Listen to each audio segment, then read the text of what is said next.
ጀግናው ኑሃሚንን የግሉ አደረጋት። በእውነት በጣም ደስ ነው የሚል ቤተሰቡ ወደ ነበረበት ተመልሷል። ዝናሽና አቶ ለይኩን ታርቀዋል። ኑሃሚንና ናሆም ደግሞ ሽማግሌ ሊልኩ ነው። በእውነት በጣም ደስ ይላል። አምራን ደግሞ በእስር ቤት እያበደች ነው። ኤሚ ደግሞ ምስኪን ያው እንግዲህ ነፍሰ ጡር ሆናለች። በጣም በርካታ ደሳስ የሚሉ ነገሮችም ተፈጥረዋል፣ የሚያሳዝኑ ነገሮችም ተፈጥረዋል ማለት ነው። እንግዲህ ኤርሚያስ እጁማ ያርፈው አሁንም ደግሞ የነ ኑሃሚንን ፍቅር እየረበሸ ይገኛል። በጣም ደስ የሚል አቶ ለይኩን ደግሞ ወደ ስራቸው ተመልሰዋል። በቃ ብቻ በጣም ደስ የሚል ነገር ተፈጥረዋል። ነገር ግን ኤርሚ አሁንም ደግሞ ተንኮሉ እንደቀጠለ ነው። የቤተሰቡን ሰላም ገና መመለስ መንገድ ላይ ያለውን እንግዲህ ረብሻ ወከባ እየፈጠረ ነው። ሰላም ውድና የተከበራችሁ የቤት ቤተሰቦች እንዴት ናችሁ? ኑሃሚን ድራማን ቀጣዩን ክፍል ይዤላችሁ ቀርብ ያለው ከድራማው ጋር አብረን እንቆያለን። በጣም ደስ የሚሉ ነገሮች ተፈጥረዋል። እንግዲህ አቶ ለይኩንና ወይዘሮ ዝናሽ በጣም ወደ ነበረበት ወደ ፍቅራቸው ተመልሰዋል። እንግዲህ ዝናሽ ሁሉንም ነገር ምንም የደበቀችው ነገር የለም። አሁን ለአቶ ለይኩን በመንገሯ መፍትሄ አግኝቷል ቤተሰቡ ማለት ነው። እንግዲህ አቶ ለይኩን በዝናሽ ስልክ አማካኝነት የዝናሽን ስልክ እንግዲህ ይዞ እሷ ድንገት ስትወጣ ተደብቆ ያንን ስልክ የአምራንን ስልክ ቁጥር ወስዶ አግኝቷታል ማለት ነው። ዝናሽን አስመስሎ አግኝቷታል። ከዛም እንግዲህ አስሮ የሆነ ቤት ውስጥ ዘግቶባታል። ካልተናገርሽ ቤተሰቤ ላይ የሹን ቪዲዮ ካላመጣሽ እውነት እገልሻለሁ ብሎ እንግዲህ ግደለኝ እንተያያለን፣ አንተ ከገደልከኝ የዛኔ ከእኔ ከወጣው በኋላ አለኝ ሰው ቪዲዮው ላይ በጣም ቪዲዮውን ለበርካታ ሰው ሰጥቻለሁ። ስለዚህ አንተ ምንም ልታደርገኝ አትችልም። እኔም ብትገርለኝ እኔ ብቻን ሙቼ ያንተ ጉድ ሳይወጣ እንዲቀር እንዳይመስልህ። ምክንያቱም እኔ በጣም ብዙ ሰው ላይ ቪዲዮና አሰራጭቼዋለሁ። አቶ ለይኩን አትዘን ትለዋለች ማለት ነው። ምንም ችግር የለውም። አሁን አንቺ ትናገሪያለሽ። እኔ እኮ ይህንን ቪዲዮ ለማድረግ ብዙ ነገር ደክሜያለሁ ትለዋለች። ችግር የለውም። ስንት ልክፈልሽ? እኔ በደለኛ በሆንም ሕግ ይጠይቀኝ እንጂ በአንድ ተራ ሴት እንደ ቤተሰቤ ሊመሰቃቀል አይችልም። ትሰማያለሽ አምራን? እኔ ሕግ ይጠይቀኛል፣ አውቃለሁ ጥፋተኛ ነኝ። ነገር ግን አንቺ መተሽ ህይወቴ ልትመሰቃቂው አትችም ይላታል። ስለዚህ በቀላሉ ብንስማማ ይሻላል። አንቺም ይህን ቪዲዮ አምጪ፣ ፍላሹን አምጪ፣ እኔም ደግሞ እተውሻለሁ ይላታል። በፍጹም ለይኩን፣ በፍጹም ይሄ ነገር አይሆንም ትለዋለች። እኔ ያልሰራሁበትን ሰው ሲበላ ያመኛል። ትሰሚያለሽ? የዝናሽን አክሲዮን ተመኘሽ ብሎ በጣም ነው የሳቀው። አንቺ አልደከምሽበትም፣ አልሰራሽበትም ይህንን ሀብት እንዴት ብትደፍሪ ነው? እንዴት እንደዚህ ብትደፍሪ ነው ያልደከምሽበትን የምትመኝ አንቺ ውርጋጥ ይላታል። ከዛ አቶ ለይኩን ይኸውልሽ እኔ እንዴት ነው አንድ ቤት ውስጥ ያሰራችሁኝ ትለዋለች። አንድ እግርሽን አንድ ቤት ውስጥ አንድ ቤት ውስጥ ነበር ማሰር የነበረብኝ አላት ማለት ነው። አይ አምራን እኮ በጣም ከባድ ሰው ናት። እና ዝናሽ አሁን በቃ ልቧ አርፏል። አንድ ነገር ያልተመለሰው እንግዲህ እዛ ቤት ውስጥ ዳግም ነው። እንግዲህ ዳግም ምስኪን አባቱን ገዳይ ብቻ እኔ ነኝ እያለ እንግዲህ ሰላማችን ተመልሶ ነበር። ነገር ግን የአባቱ ገዳይ እኔ በመሆንኩ አንድ ቀን ዳግም ይህንን ነገር የሰማ ቀን ግን በቃ ያልቅልናል ይላታል ማለት ነው ለዝናሽ። እሷ ደግሞ ምንም ችግር የለውም እኔ አንተን ለማንም አሳልፌ አልሰጥም ትለዋለች ዝናሽ ማለት ነው። እሺ ዝኑዬ እኔ እኮ ፈልጌ እኮ አልነበረም እንለያይ ያልኩሽ። አንቺ እኮ ሚስት ነች፣ ከሴቶች ሁሉ ትለያለሽ የኔ ልዕልት። ምክንያቱም እኔ እንለያይ ስል ደክሜ እንለያይ ስል አንቺ ግን ይህንን ነገር እንለያይ ስል አንቺ ግን ቤተሰቡን አቁመሽ ያልሽው አንቺ ነሽ። ለምን እንደምወድሽ ብቻ ታውቂያለሽ ዝኑ ይላታል። ለምንድን ነው አለችው። ቤተሰብ መምራት ስለምትችይ እና ለእኔ ልዩ ፍቅር ስላለሽ ለቤተሰብሽ የከፈልሽው መስዋዕትነት ይህ ሁሉ ነው እንደወድሽ የሚያደርገኝ ዝኑዬ። እኔ እኮ በጣም ነው የማፈቅርሽ፣ በጣም ነው የምወድሽ ይላታል። እኔም እኮ በጣም ነው የምወድህ የኔ ወድዋል ብላ ግጥም አድርጋ ሳመት አደረገዋለች ማለት ነው። ከዛ በእውነት በጣም ነው ደስ የሚል አቶ ለይኩን ወደ ነበረበት ተመልሷል። በጣም ነው ደስ የሚለው። ነገሮችን ሁሉ እያስተካከለ ነው። እንግዲህ ዝናሽ ምንም የደበቀችው ነገር የለም። ከዚህ በኋላ ምንም ታስበው ነገር የለም። ሄዶ እንግዲህ ምን ይላታል? አምራንን ይዟታል። ከዛ እኔ አሁን ምንም እንዳታስቢ እኔ አምራንን ይዣታለሁ፣ አግቻታለሁ ይላታል። እንዴት ወይ ለእኔ ተውልኝና እኔ ላስተካክለው። እኔ እኮ እንዴት እያታለልኩ መሰለ እዚህ ደረጃ ላይ ያደረስኳት ለይኩን። ስለዚህ ይቺ የተረገመች ናት እና ሌላም ጋር አለ ቪዲዮ እሷ ጋር ብቻ አይደለም ትለዋለች። ኖ ይሄ ማስፈራሪያ፣ ተራ ማስፈራሪያ ነው። እኔ አሁን ስልክ ቁጥሯ እኔ ጋ ነው ያለው ይላታል።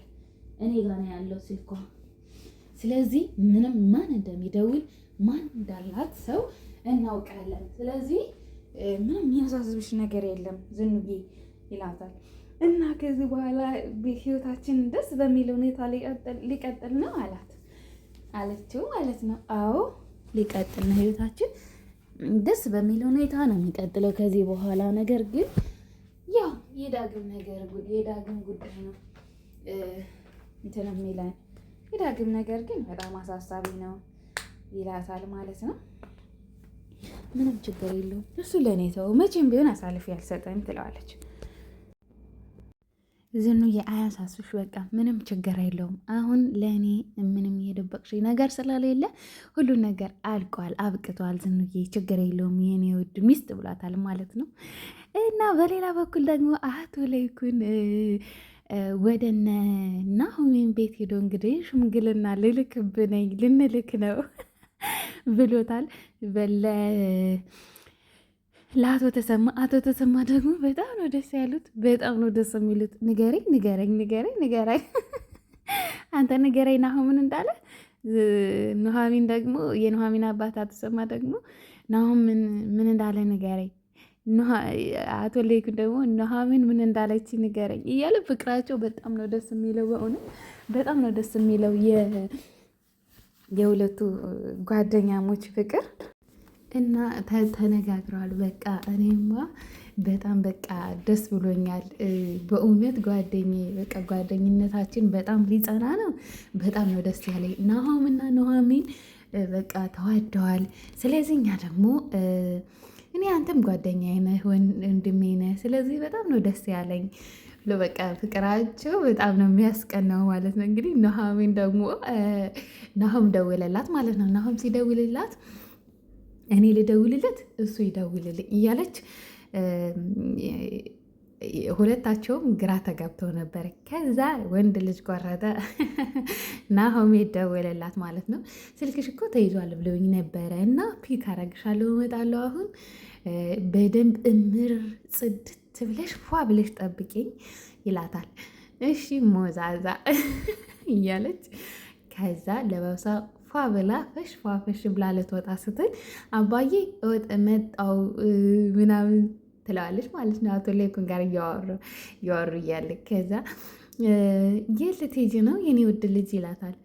አይ ከናሆም ጋር ስለ ስራ ልናወራ ልንገናኝ ነው ይላታል ማለት ነው። ልጅ በፈለግሽበት ሰዓት ነው ይላታል። ቅኔው በጊዜ ነኝ ማለት ነው አባዬ። እሺ ቶሎ ነው የምመጣው ትለዋለች።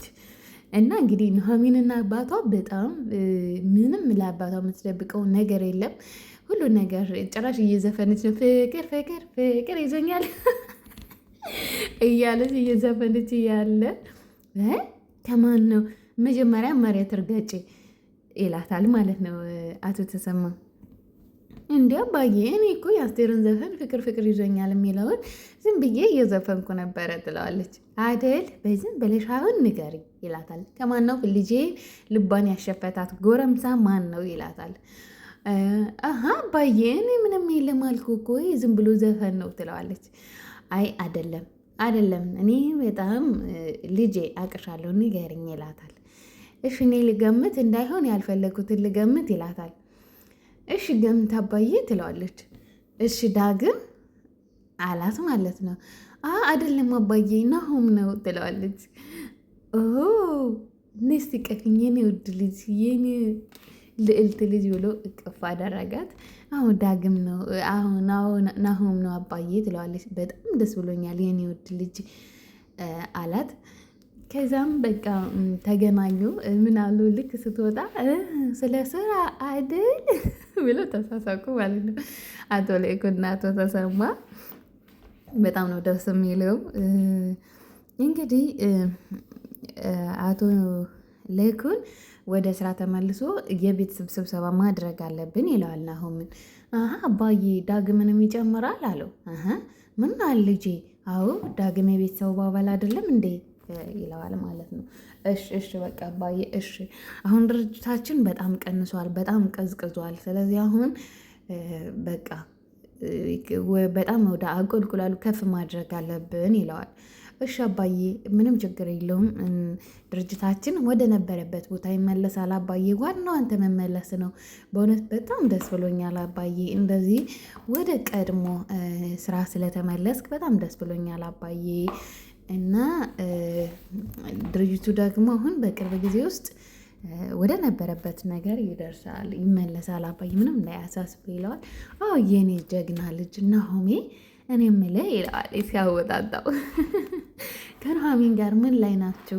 አባዬ ምንም የለን ምንም አለው ማለት ነው። አይ አይደለም፣ እኔ ትናንት ስትሸኛት ተከትዬ አብሬያችሁ ተከትዬ የሆነ ቦታ እስከምትገቡ ድረስ አይቻችኋለሁ አለው ማለት ነው። ገዛ አይ አባዬ እንትን ለማለት እኮ አስበን አይደለም፣ ለመሳሳም አስበን አይደለም እኮ ድንገት የተፈጠረ ነገር ነው አባዬ ይለዋል ማለት ነው። ኦ አገኘሁህ ናሆሜ፣ ፍራንክ ነው ፍራንክ የሚባለውን አደረግኩ። ሲጀመር እኔ ምንም አልተከታተልኩም የኔ ውድ ልጅ ይለዋል። ከዛ ወይኔ አባዬ እንደዚህ ና እንዴ እንደዚህ ታው ማወጣጣት ትችላለህ እንዴ አለው ማለት ነው። ዝናሽ ደግሞ ደውላ ናሆሜን ደውላ አውርተዋለች። የኔ ልጅ በቃ እስቲ ይህን እማዬ እየተባባሉ እንግዲህ አውርተዋል። የኔ ውድ ልጅ እስቲ ወገብሽን አሰር አድርግ እማዬ፣ ለድግሱ ለሰርጌ እንጨፍራለን ይላታል። እንዴ ልጄ በደስታ ነዋ ወገቤና ስሬ ምድር የኔ ውድ ልጅ። ስለዚህ ይህችን ወሬያችን እንቀጥላለን። በቃ አለቃ የደወለ ይላታል ማለት ነው። አቶ ለይኩን ሰላም በለልኝ አለችው። እናማዬ በቃ ራት የሆነ ነገር ከጋበዝከኝ ነዋ እኔ ይህንን ጨዋታ የምቀጥልልህ ትለዋለች። እንዴ አግኝቼ ነው እማዬ፣ በደንብ ነዋ የምጋብዝሽ፣ ምንም ችግር የለውም። ለምን በጣም ደስ ብሎኛል ደግሞ በኑሐሚንና በአንተ በጣም ደስ ብሎኛል ትለዋለች ማለት ነው። አመሰግናለሁ እማዬ ብሎ እንግዲህ አቶ ለይኩን ሲደውልለት ዘግቶባታል። እና እንግዲህ ኤሚን የኔ ምስኪን ደግሞ ኤሚን በጣም ተጨንቃለች፣ በጣም እያለቀሰች ነው። ቤተሰቡ ወደ ደስታው ቢመለስም ነገር ግን ኤሚ ደግሞ ነብሰ ጥሩ መሆኗ እንግዲህ ኑሐሚን በጭራሽ ማስወረድ የለብሽም ብላታለች። እንግዲህ ቀጣዩን ክፍል ደግሞ ይዤላችሁ ቀርባለሁ ባይ